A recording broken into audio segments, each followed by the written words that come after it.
Quando você estuda a história do marketing, a gente acabou de publicar um documento falando dos 60 anos do marketing. O marketing nasce em 1954 num livro do Peter Drucker.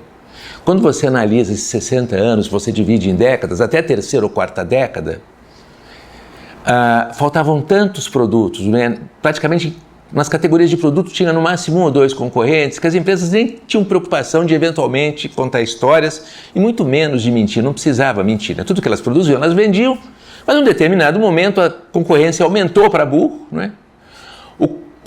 Nós, consumidores modernos, nos empoderamos, a gente tomou consciência de que verdadeiramente nós somos aquela peça de toda a cadeia, que move a corrente, passamos a ser mais exigentes e essa exigência vai cobrar das empresas ou esperar que as empresas jamais mintam para nós, que elas sempre contem a verdade, seja qual for a verdade. O que a gente espera das empresas e das pessoas também é autenticidade. Eu olho para você, eu acredito em você, você diz no que você acredita, você diz o que você vai fazer e eu vou ficar observando.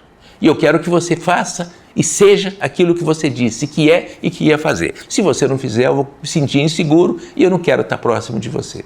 Recentemente, grandes marcas no Brasil e no mundo resolveram brincar com o cliente. No Brasil, especificamente, tem 2 histórias notáveis de empresas startups que estavam nascendo, que tinham uma decolagem maravilhosa, que tinham tudo para ser grande sucesso. E como está na moda, toda empresa ter narrativa, e tem que ter narrativa mesmo, a gente se interessa muito pelas histórias das empresas, e elas não tinham uma história para contar, elas inventaram uma história. Eu estou falando da de leite, estou falando do suco do bem, não é? Inventaram a história, começaram a fazer sucesso, e aí numa das entrevistas que eles estavam dando para as empresas, eles confessaram, meio sorrindo, que aquela história que eles contaram sobre a origem da empresa, sobre o avô, sobre as fontes, etc., aquilo não era verdade, que eles tinham inventado E nunca mais as pessoas conseguiram tomar os sorvetes da Dileto ou os sucos do suco do bem com a mesma tranquilidade, com a mesma qualidade.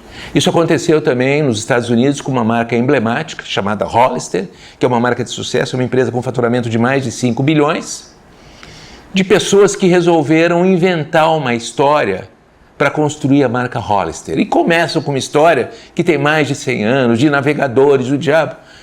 E um dia também, diante do sucesso, diante dos 5 bilhões de dólares, o autor dessa proeza resolveu contar essa história, morrendo de rir, dizendo que de verdade a história que ele tinha contado não era verdade, que ele tinha inventado a história e não pegou bem.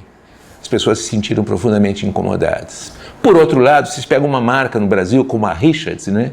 Que tem por trás dela um ser humano chamado Ricardo, que gostava do tipo e do estilo de vida que ele imprimiu para a Richards e que continua até hoje. Embora ele tenha vendido a empresa, ele continua no comando do conselho e na orientação, né? No mentoring da empresa para que ela preserve toda a sua narrativa, toda a sua história.